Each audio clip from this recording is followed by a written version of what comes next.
আমি রবিবার মায়াপুর থেকে আসার পর থেকে ওই যে ঘরে সৈকত আমাকে এক পা বাইরে বেরোতে দেয়নি, একটা পা না, কিচ্ছু না, কিচ্ছু কিচ্ছু করতে দেয় না, এক পা বেরোতে দেয় না। কী করবো বলুন, ঘরের মধ্যেই থাকতে হবে।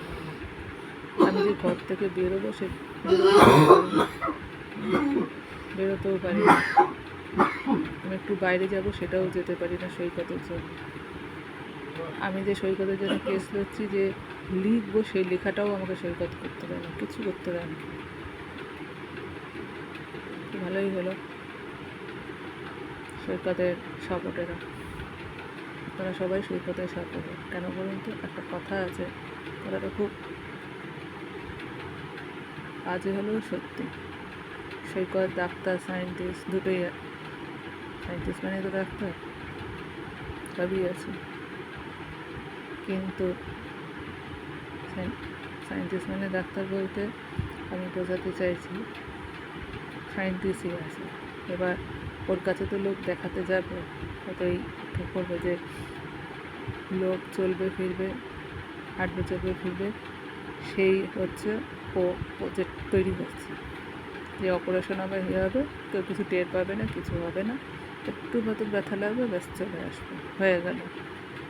মানে সেরকম হসপিটালে থাকতেও হবে না। কিন্তু হচ্ছে যদি বললাম আপনার নিজেদের,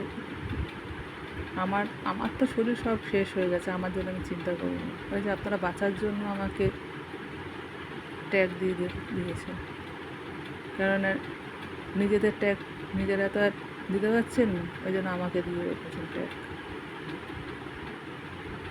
এবার আপনাদের ট্যাগ আপনাদের কাছেই রাখুন। তার কারণ আছে, আমি যে কিছু করিনি সেটা আমি বলে দিয়েছি, এর থেকে বেশি কিছু আমি করতে পারবো না।